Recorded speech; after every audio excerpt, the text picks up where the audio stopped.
Welcome to Invested in Climate. Protecting the planet and decarbonizing the global economy is the challenge of our time. We all have a role to play, and the opportunity we face is unprecedented.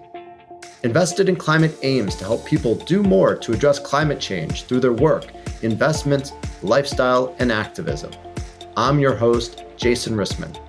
I support a growing community of top climate and ESG leaders as the Chief Experience Officer at Nationswell, and I'm an advisor to the climate practice at IDEO. I'm also an investor and startup advisor, and when it comes to climate action, I know I'll be a lifelong learner, always looking to have more impact. If you like what you hear, give us a good rating on Apple, Spotify, or wherever you found us. Sign up for updates and suggest ideas for future episodes at investedinclimate.com. Follow us on social, subscribe, and spread the word. Thanks for joining. The vision is really that carbon becomes part of the financial fabric of the economy. My vision is that as we move to an economy where carbon is really an important market signal, and it's no longer cheap and opaque and hidden from consumer, but it shows up everywhere. It's part of your buying decision, no matter what you purchase.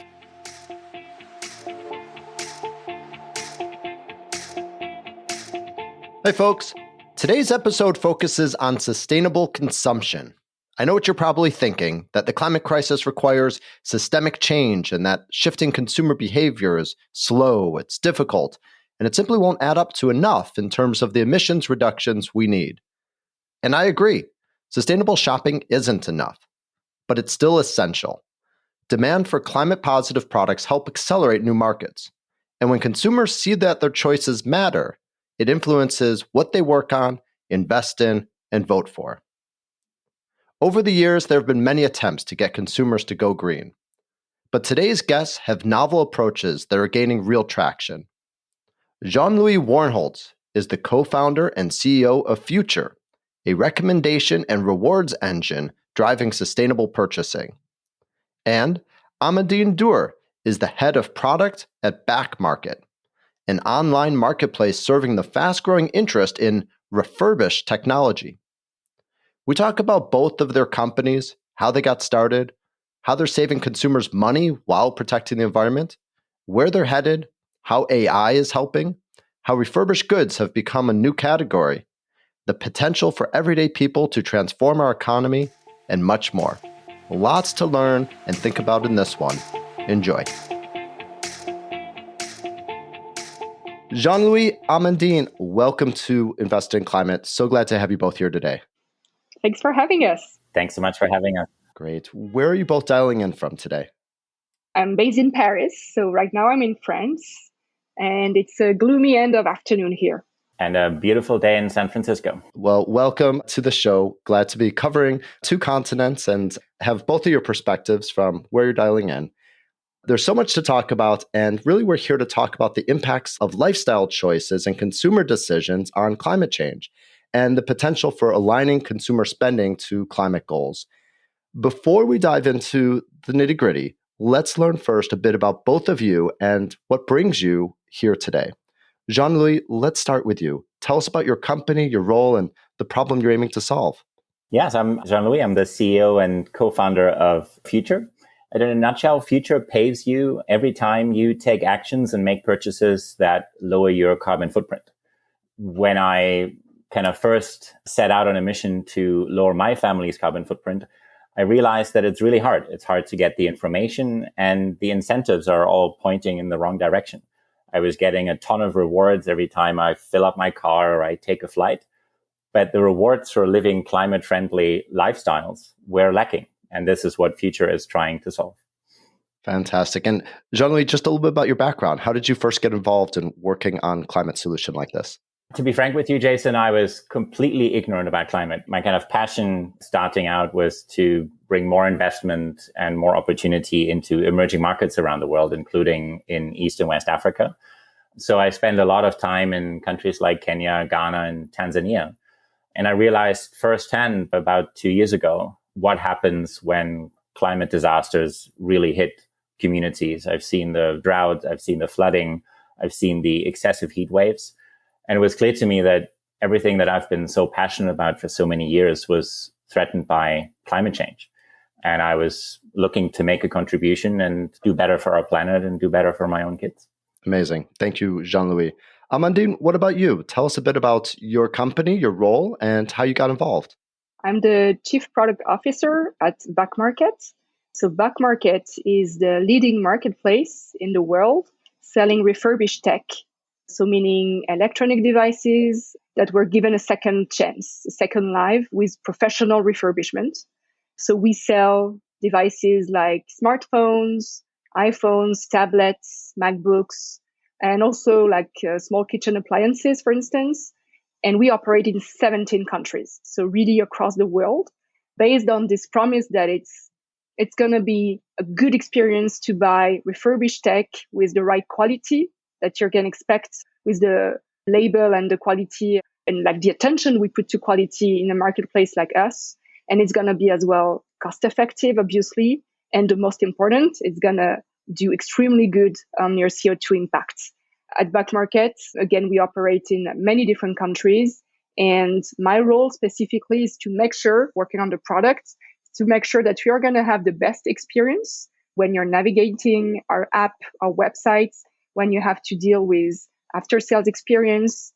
This is for the customer side. And it's also, as a marketplace, we are making sure the experience for the refurbishers is going to be the best so that they can really concentrate on their core duty, which is making good quality of refurbishment. Fantastic. And what about you? How did you get involved in working on a climate solution like this? I've been working in tech for many years, especially working on products.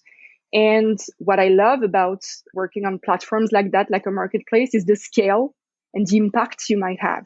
It's really different than when you deal with like physical retail, for instance. You know, when you operate on a marketplace, you have a big impact, big scale. And a few years back, you know, I wanted to put that energy on something that does good to the environment. Again, like reaching that impact you can have with tech, but on something that is really meaningful for the climate. And so this is how I came up working at Back Market, because this is really a company where, and I can dive into data maybe later, but where you can have impact individually with your own consumption, like doing what you're going to do on a regular basis, like just purchasing the needs you have here, the tech you need. And it's not so common actually to find companies with good business and also good impact kind of mechanically working together. And so this is how I came into this world, and like super happy to, on a daily basis, make a job that makes sense. Great. Well, I'd argue that there's more and more companies that have that equal balance, but excited that you found one. I'd love to just zoom out and talk about the theories of change behind both of your products and your companies. You're both working on solutions that encourage consumers really to shift their behavior and utilize their purchasing power for positive change. And you're not alone in this area. And there have been many efforts over the years aiming really to tap consumer power for sustainability goals. So I'm curious to hear how your companies stand out. Jean-Louis, can you tell us about Future's products and really what sets Future apart from other sustainably focused companies in the fintech market? So Future pays you every time you make a purchase that is climate friendly, or you take an action that verifiably lowers your carbon footprint. We do that with our novel Future coins that essentially digitize your carbon savings, and with our Future card, Visa debit card, that is now arguably one of the most rewarding cards on the market. When we kind of started out and looked at the market, very often climate action shows up at consumers' doorsteps with a request to pay more, right? You pay more to offset your shipping, or you use your points to plant trees and kind of offset your carbon footprint. What we didn't see is a solution that pays you if you do the right thing and if you do better for the planet, and really creates incentives for people to move to a climate smart lifestyle. We've spent a lot of time with communities around the country and learned that even folks that would love to be able to pay more to offset their carbon footprint can't, because they have to take care of buying school clothes and putting food on the table, and budgets are tight and cash is tight. And so Future really looks at climate action as an economic choice, something that is better for you and your family and the planet, and actually allows you to save cash and earn a little bit extra on top of your everyday purchases. And I think that's really what is setting Future apart, is to creating real economic incentives for you to transition to a climate-friendly lifestyle. Great. And how's it going? Tell us about the traction and your consumer adoption so far. I've been blown away. I mean, we've been in the market now for around 6 months, a little bit over than 6 months.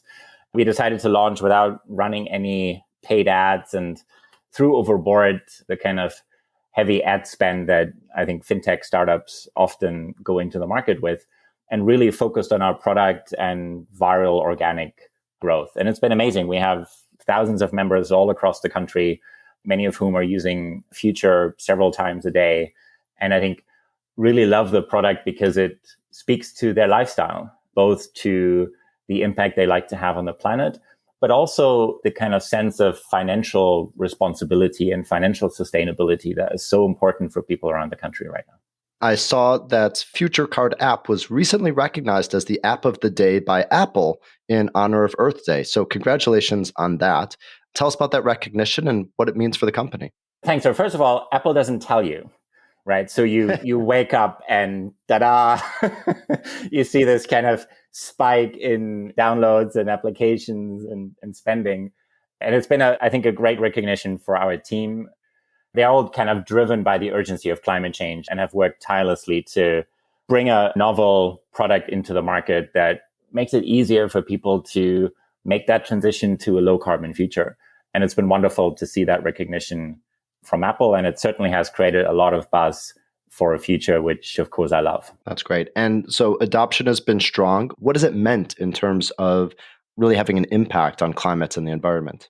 I was actually just looking at some of our data over the weekend, and what we see now is that 30% of all of our transactions are actually climate smart. Folks are using Future Card to ride the subway in New York, or take a city bike, or shop for refurbished tech at Back Market, or buy plant-based meats and dairy, or shop in the secondhand economy. And so I think I'm seeing a real impact across the platform. And I think the reason is that, one, cash does matter, especially today, and kind of getting that extra cash back, I think, is meaningful for our members. But I think the even bigger piece is that we're also constantly sharing opportunities with you, how you can save cash and carbon, right? Back Market is a great example, right? I bought my first purchase on Back Market maybe a year and a half ago, and I've never bought a new device again. Because why would I? I get great quality and I save up to 70% sometimes. And so it's not just about doing the right thing. It's doing something that is just smarter and better, and I think a choice that just has a whole host of benefits. And it's that simple value proposition that I think resonates with our members across the country. And it's meant that we have people in every state in the US actively using Future and making climate-friendly purchases. That's great. Well, I'm glad that you mentioned Back Market. Excited to turn to Amandine in a minute as well and hear just a little talk there. I really appreciate that kind of talk. Thank you, Jean-Louis.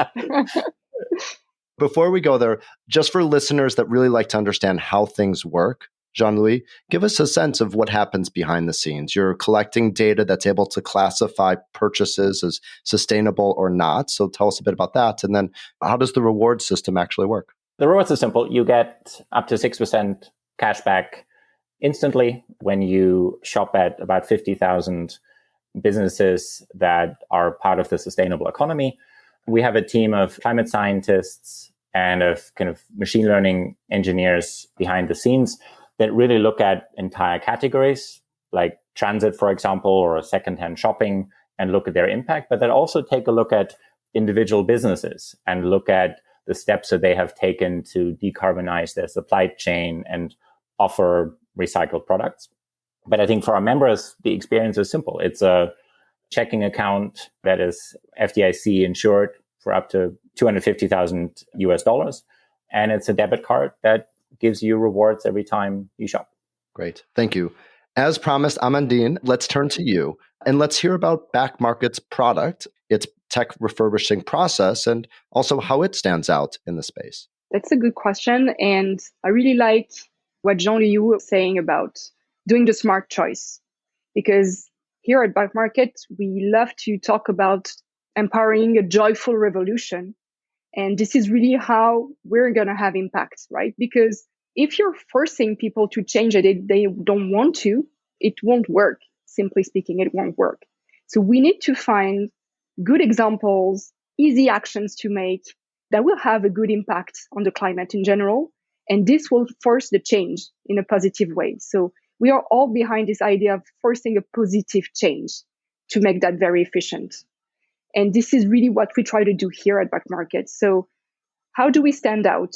We stand out basically because the main question around buying refurbished is to gain the trust of the users.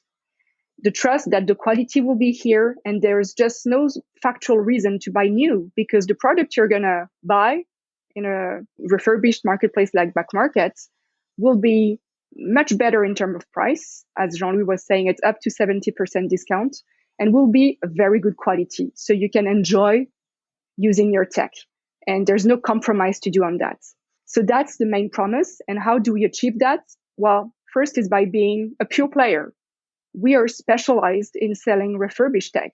So we are super good because over the last 8 years of operation, we've been digging into what's the best process and what's the best way, what's the best experience to sell refurbished tech at scale. So right now we have more than 8 million customers, a lot of returning like loyal customers. So that's the best proof for us that the model is working. And again, being a specialist makes a big difference because we've accumulated all this experience to know what are the best techniques, what is the best way to sell products and to sell refurbished tech in general. But of course, the trend is very positive and we've had experienced massive growth since we were created. But the real number we are looking at is the market share out of new, because this is our real battle, is to gain market share out of new. And here we still have some work to do, right? Because if you look at our strongest countries in Europe, the market share of refurbished tech is around 10%, 10 to 15%. In the US, it's much lower than that, for instance. Our main battle here is to make sure we convince big countries with a lot of soft power influencing the whole world, like the US. If we manage in doing that, we will have a tremendous impact, not only on the US, but on the rest of the world. Because again, culturally and in terms of trends in general, and especially in tech, the US is leading the way. So this is really our ambition right now. Coming from the US, I'm not surprised that the US is perhaps behind others, but also I am surprised that in Europe, the refurbished market share is as high as 10%. So tell us about how the market for refurbished and secondhand goods has changed in recent years and how much demand do you expect there will be over the next couple of years? So I think it has changed in Europe because we actually kind of created that category that sits between secondhand and new.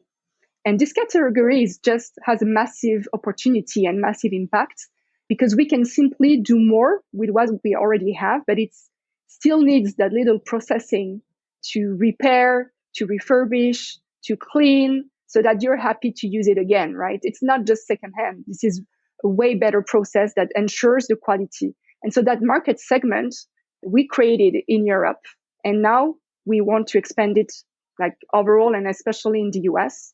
This is one first reason about category creation, basically segment creation. The second one, I would say, is maybe more cultural for now.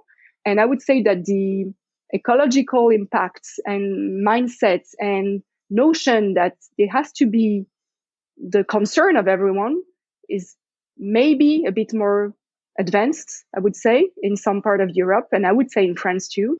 And this is more what I gather when I travel, when I talk with people around, talking about the impact of taking the planes, of your consumption habits. It's something that is in everybody's mind around me, for instance, in France. And maybe the catch-up is a bit slower in the US, but it will come, that's for sure. The transition has already started in the US and will grow, that's for sure.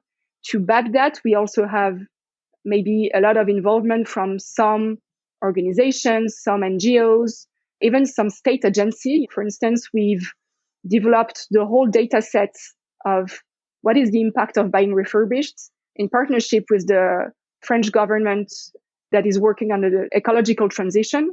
It's called the ADEME. And it was super important for us because we wanted unbiased data to prove the impact of buying refurbished. And all of this is super public. People talk about it all the time. So I think in the end, it enters the mindset of everyone, and it helps, of course, pushing for more individual actions toward carbon reduction. Thanks, Amandine. You mentioned that a big challenge for you and a big priority is really building trust with consumers. And let's do that here for a moment. Walk us through a bit more of the refurbishment process and really what you need to convey to potential customers that the product that they're buying is going to last and going to work as it's intended. So as a marketplace, we connect, again, refurbishers and customers. And there are several ways we control the quality of the refurbished tech that we sell on Back Market. One is, first of all, the fact that we're a closed marketplace. So not any seller can sell on our platform. So we closely select the refurbishers that are allowed to enter the game. That's one thing. Then we have strong quality control and quality metrics that we expect from the sellers, that we monitor, that we measure, and we are here to help them improve and make sure that they reach the standards before they can go on and sell on our platform. All of this, we put it at scale on Back Market because eventually we have an algorithm that is deciding whose seller is able to take the deal. Like if you have a customer landing on an iPhone 11 page and hitting on the buy button, behind you had 10 sellers, 10 refurbishers that were competing to get that opportunity of a sale. And the features of that algorithm, of course, is like different categories that are included there. But one is the price. We want to make sure you have a good deal as a customers. But the second big one is about quality. And the quality of the refurbishment, we measure it not only in the short term, but also in the long term. So we want to make sure that the product you're going to receive first is what you expect in terms of aesthetic, in terms of functionality, day one, but also in the long term. So we have a whole set of KPIs like that to make sure that we monitor the quality long term. And the last part of this equation is that we have a lab internally at Back Market with really like hardware specialists, a lot of different stuff. They do mystery shopping just to make sure that anything that is not captured by the algorithm is still under their control. And they also invent new ways to refurbish. Like, for instance, changing a battery is not so trivial. So those guys are finding the right techniques, the right machines to do that, and helping the refurbishers get on board with that and improve their refurbishing skill sets. And they're like working across the board to make sure we partner with the sellers and help them be better basically at what they do. So that's all the things that we do to make sure you have the good quality. If this is not enough and you need to contact our support, as a marketplace, we took that step a few months back to make sure that you will get as well the best support coming from us only.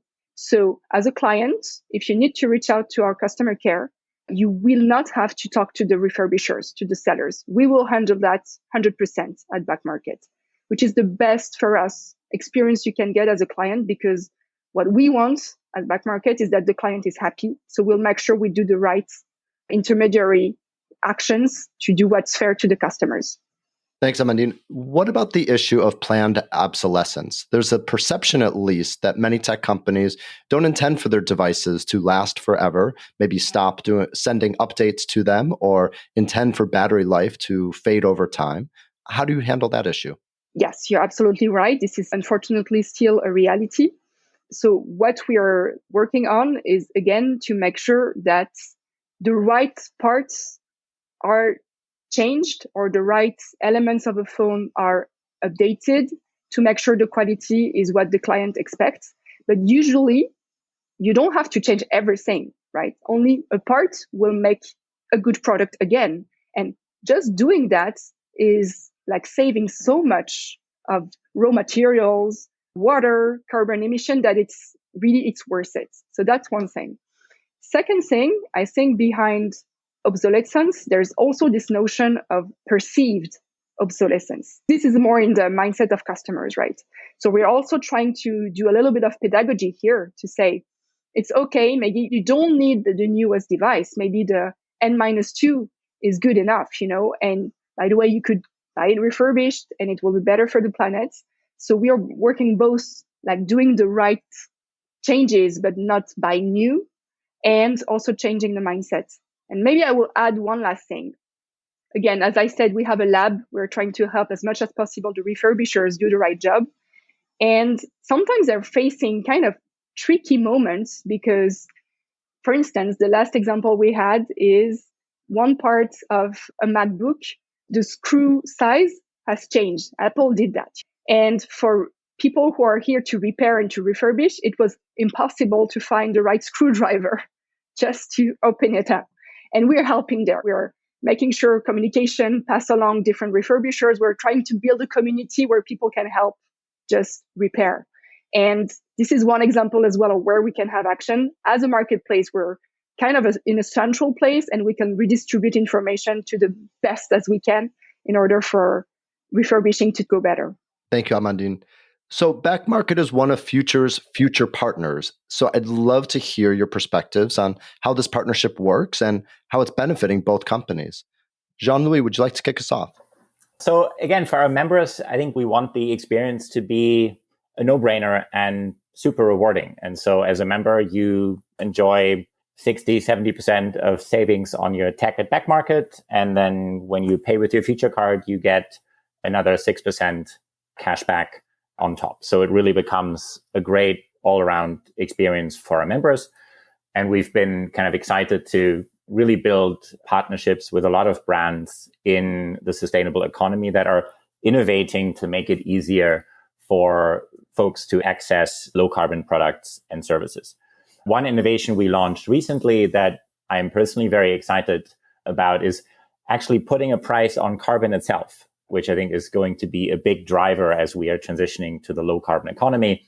So when you're on Future's app today, not only are you getting 6% cash back, but we are also paying you additional cash for the embodied carbon that you're saving if you're making a choice to go refurbished.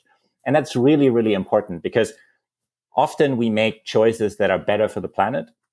And there is a real value to this, right? There is a real value that you are contributing to society because climate change has a cost, right? It might not be borne by you, but it is borne by millions of people all around the world, from big insurance companies to everyday folks who are facing climate risks and flooding and the like. And so Future is now paying you for the carbon that you're saving with our novel missions. We started that with electric vehicles. We then expanded it to refurbished tech at Back Market, and most recently rolled it out for electric rideshare as well. So you are getting extra rewards every time you decide to ride electric. Thanks, Jean-Louis. Amandine, what about you? How is the partnership working? And tell us how it benefits Back Market. We're super happy with what we're doing already together with Future. Right now, it only takes place on the Future app. But what I can disclose is that we're working right now on doing it as well on the Back Market experience. And the way we approach it is kind of simple. If you go and browse Back Market right now, we simply don't have any cashback program. We haven't developed it yet. And the way we want to develop it next will be including Future, because I think this is the right thing for us. It makes sense with our mission. It makes sense with what we want to bring to the users. So that's a good example of placing on our experience kind of something that is an e-commerce standard, but making it right from day one. We have a lot of common shares and a common interest to do that together. So this is something that is in the pipe right now. Fantastic. Jean-Louis, tell us a bit about a feature that's offered by Future that caught my attention and seems to be quite novel. And this feature is personalized recommendations that help consumers both save cash and carbon. Tell us, how does that work? And what are some examples of the kinds of recommendations Future offers? I'll give you kind of one popular example on the app, and that is really kind of understanding how much cash and carbon you can save if you are switching to an electric vehicle. As we talk to our members, we realize that switching to electric driving for many still is perceived as inaccessible, right? It's something that is kind of reserved for folks that kind of have higher income because the cars are still more expensive on the kind of retail price point. And so what Future is doing, we're asking you to put in your license plate, And then we tell you how many thousands of dollars you can save in fuel costs, how many tons of carbon you can save, and how many rewards you can earn as part of Future's ecosystem for slashing tons and tons of carbon on our platform. And I think that's one example where we've seen time and time again that people are surprised when they learn that you can save $5,000 over a typical lease just on fuel costs, because you pull up at the gas station several times a month, sometimes several times a week, and it adds up. But if you actually see how much this kind of layers up to every year, you kind of get a sticker shock, because we know that families are spending thousands and thousands of dollars at the pump. And once you price in these savings, we've seen examples where even switching a more dated car to a new electric vehicle actually creates a safer and cheaper driving experience.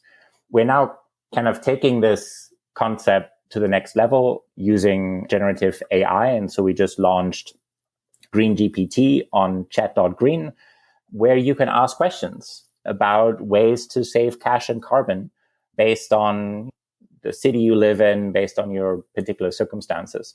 This is still in an early beta phase, but that's something we're rolling out to really make it much, much easier for the average family to figure out how to transition to the low carbon economy.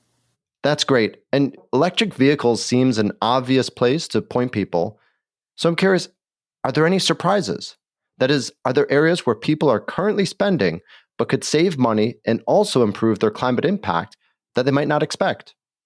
I think that's really what Future is all about. And I think there are a whole host of examples, right? We talked a lot about back market, but my family also switched all of our apparel shopping to secondhand, right? We have kids that are growing way too fast and are in school. And we've just made a decision that everything is bought secondhand. We get great quality and we save thousands of dollars as a family. Switching to solar is another example. Making kind of improvements in our home to save energy is another example. As we're translating that to our members, I think what's clear is that there are choices for everyone that help you save cash at this critical time and save carbon as well. Like, we had 2 cars, now we have 1 car, and I bought a scooter on back market, refurbished, that I'm now taking to the office. And it was the best decision ever, both from a enjoyment factor, like I look ridiculous, right, going through my neighborhood on this scooter. But, I'm saving a ton of money and I'm saving a ton of carbon at the same time. And it's experiences that feel like no-brainers that we're really looking to present to our customers, because often people don't know. There's so much has changed, right? The quality of the stuff you get in the secondhand market has dramatically shifted over the last few years. And we want people to find out about it. We want people to enjoy it. And we want people to get extra cash when they make this choice. I'm sure you look just fine on that scooter, especially if you're wearing a Future t-shirt. I'll send you a picture. Advertising. Great. I was intrigued to hear of the use case for generative AI. You're actually the first guest of the podcast who's mentioned generative AI as in an application for a climate-related product. Tell us about the future of that. Where do you think that's going? The way we envision this is, and that's actually kind of started right from the beginning when we started the company, is to really offer a guide to figure out where are the pockets of savings in terms of kind of cash savings and where are the pockets of kind of carbon savings in your lifestyle. And I think to do that, the AI that we've been working with, I think, offers a real opportunity to make it simple, because everyone's circumstances are different, right? There's no kind of one size fits all solution. And by really offering members the opportunity to just ask questions and see what the best option is, right? Something like, hey, I'm looking to make my home more efficient, right? And save on my energy bills. What are a few options in my area to do that? What are some of the best practices? What are the local tax incentives that I can get from my county and from my state and from the federal government to help me cut down on some of the cost of this work? So there's a lot of complexity behind it. And so what we've done, for example, is train Green GPT with all of the tax incentives that we could find at the local and federal level and make it really quite specific to your particular case.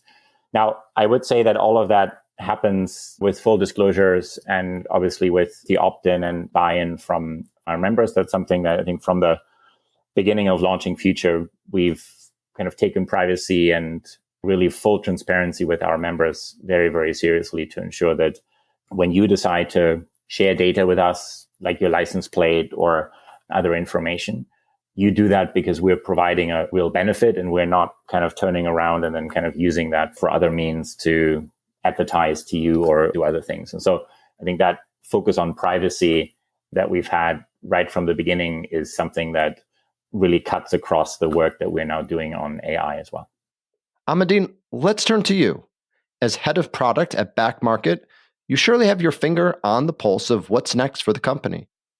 Tell us about some of the product innovations that you're working on. As I mentioned, at Back Market, we are a marketplace. So we are selling electronic devices, but we also have another product that we call the buyback trade-in. And this is really the full circularity of the products that you can own. So if you have, and I'm sure everybody has that, a little box with old tech at home, and you don't know what you want to do with it, like you will not just throw it away, right? Well, I mean, it has residual value. So you can sell it back on Back Market. And again, we're going to organize all the flow so that we're sure that a refurbisher, a professional refurbisher, will buy it from you and will give it a second life. Okay. So this buyback program has been there for a few years. We launched it actually last year in the US. And we want to expand on that program because this is really touching on the full life cycle of products. And this is, again, where it makes a lot of sense in terms of ecology. What we're going to do is we're going to try and open some new flows and new destination for this old tech, because not all of this can be resold, but a lot of this can be donated.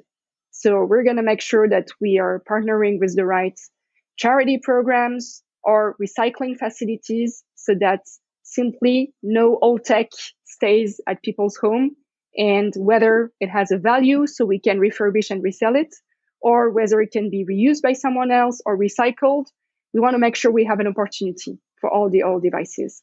And here, maybe touching again more on the cultural mindset and shift, it's pretty interesting because we're not just and only trying to make a smart choice, we're also kind of fighting against doing nothing. If we manage to have people just, again, taking that box and in a very seamless and easy way, giving it away to the right program, so either donation or recycling, it has, again, a lot of impact. Maybe I didn't mention that, but if you're buying refurbished, you're going to save 90% of CO2 emission versus buying new. So again, any chance we get and any chance we give to all devices means a lot. And it's easy impact that is reachable by anyone. So we also want to enforce that on our buyback program. We're preparing it right now, so stay tuned.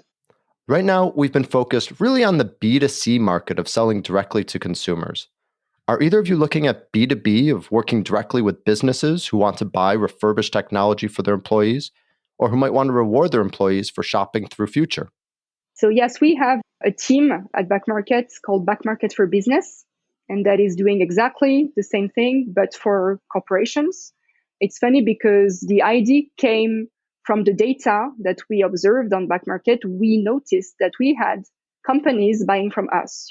And it's easy to notice that because they are usually buying the same product, but in several quantities.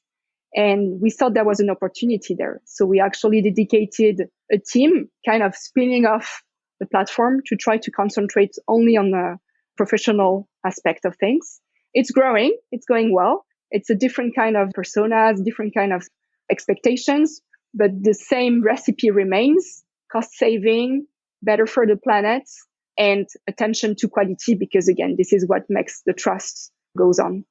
I would agree. I think, for us who are still a fairly young startup, right? We have our new office. So our tech, of course, is refurbished from a trusted brand we like that I shall not name again, because otherwise it's going to be too many plugs in one program.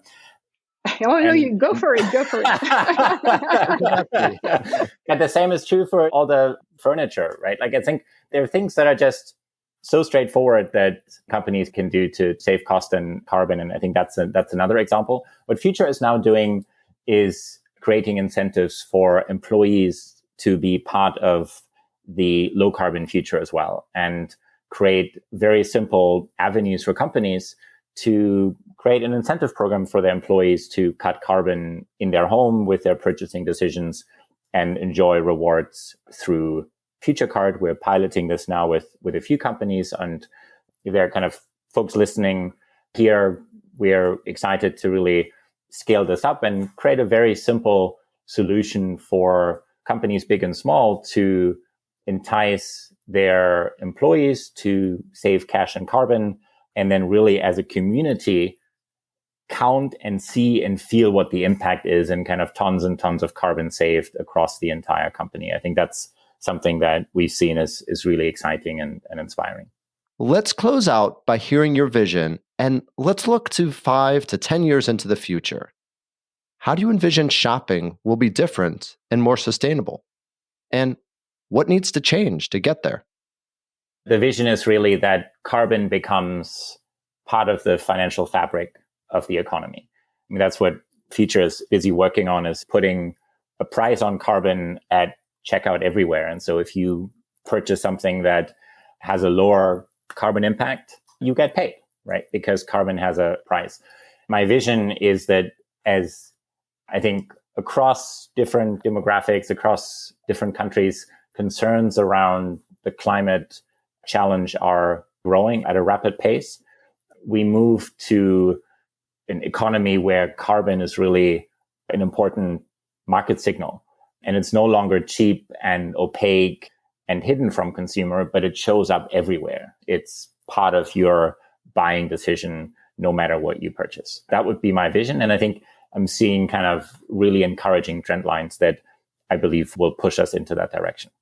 Thanks, Jean-Louis. Amandine? So fully aligned with the idea that carbon will just be part of our matrix when we take actions, when we make decisions.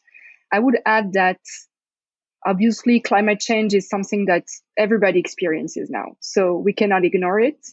Yet it's either something we get super anxious about and kind of stuck, we don't know what to do, or discouraged, or it's something where we actually feel positive that we can do something. And I think we're still at this stage where we could flip in one side or the other. And my wish is to make sure that we go on the positive side of things, and that everybody understands that even a minor action has impact and influences the next action we take, influences our neighbor, influences people around us. And this is how a good network effect starts, actually. And if we look at this, again, back to our perspective at Back Market to grow the US, I'm sure a lot of positive stuff is going to turn around entertainment in general, and how the soft power, how Hollywood, how Netflix will include ecology, will include sustainability in the entertainment we consume. Because this will really have this effect of a tipping point where everybody thinks it's cool. Everybody thinks it's smart. Everybody just wants to be part of that joyful revolution. And I'm really, really happy when I see big productions with well-known actors talking about that. I think they could talk about it in a positive way as well, not just very anxious movies, But I think this is going to be what makes a big difference in terms of adoption and in terms of cultural shift. The moment when entertainment takes this topic as its core topic, it will make a huge difference in terms of influence. One kind of positive note to add, like as I'm kind of having these discussions with friends and colleagues, I often hear that changing consumption is hard. But in the end of the day, consumers get to choose the product and the services they want, right? We get to choose the economy that we want. And a lot of the trends that we've been talking about, things like disposable fashion is now a thing. The fact that you get a new phone on average every year and a half is a new thing, right? The fact that I order something at midnight before I get to sleep and it pops up at my doorstep at 4 a.m. These are new things, right? These are not kind of things that have a long historical precedent. They are all very recent consumption choices, right? Some only 2 years old. And we get to make a choice that this no longer works for us. And that what works for us is something that is more efficient on our wallets and helps us save more money and be more sustainable for our future in terms of not running up a lot of debt and making sure that we kind of have our priorities taken care of. And we can choose something that is better for the planet and for our kind of collective future, right? These are choices. And just like what we've seen happen over the last kind of 2 years, right? Zoom wasn't a thing. Now it's a thing, right?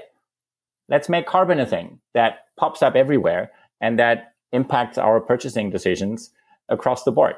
We can make that decision, and we can make these decisions pretty quickly if enough consumers are kind of buying into that proposition. Thank you. I love that we've left off with the power of choice and the agency that we all have. Jean-Louis, Amandine, thank you so much for your time today, and best of luck with all that you're building. Thank you very much. Thanks so much. Thanks for joining us for this episode of Invested in Climate. Please remember to rate us on Apple, Spotify, or Google. Find show notes, sign up for updates, get in touch, and visualize your climate action at investedinclimate.com.